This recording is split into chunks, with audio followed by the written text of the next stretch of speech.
Thank you for joining us for this second session of Measures of Performance.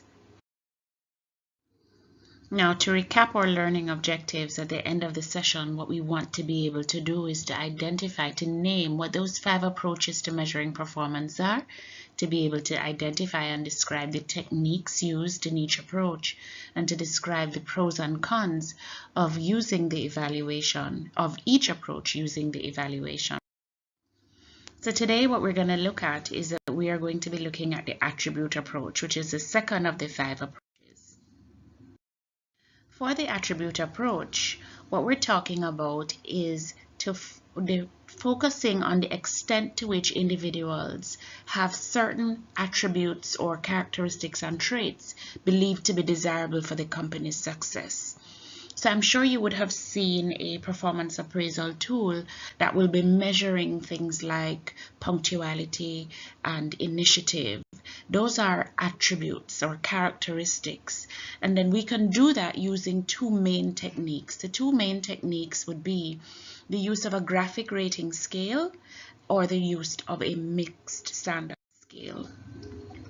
Now, a graphic rating scale really just is a scale that is a 1 to 5 scale, where you would be able to have each number would represent a different part of the continuum in the whether these attributes are seen or not. So there are different points along the scale, and the rater simply places a check mark against the appropriate rating.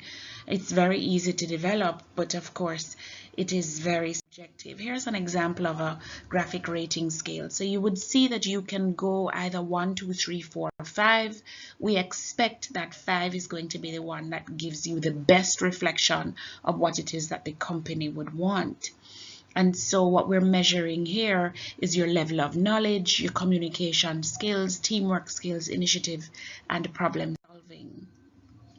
Now, in a mixed standard scale, what we're doing is that we are refining all those performance dimensions with a statement.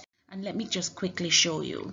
So when we take this statement of the characteristic of initiative, what we're saying here is that using a mixed standard scale, we would say that if it is your initiative is high, we believe that you are a self-starter, that the supervisor never has to prod you. If your initiative is medium, while you show initiative, occasionally the employee has to prod you. And where it is low, the employee has a tendency to sit and wait for directions. And so what you are able to be able to explain now is using this statement, you would be able to justify, in fact, when you say that the person has high initiative, low initiative, or medium initiative. So of course, the attributes approach, they're very popular. Most tools have them. They're very easy to develop and easily generalizable across a variety of jobs and organizations.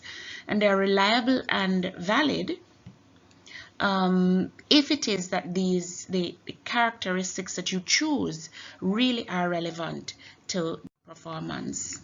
Now, there is a difficulty in connecting it to strategic congruence. But those standards that they use can sometimes be very vague, and so you have to be able to watch it very closely if it is you are going to give it a very high rating for validity.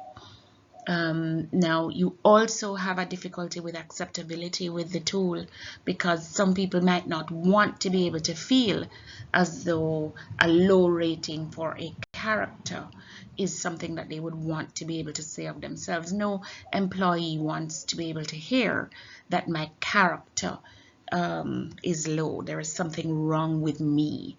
And so that tends to elicit some defensiveness from employees for sure. So that's our basic introduction to the attribute approach, and that is the end of session 2.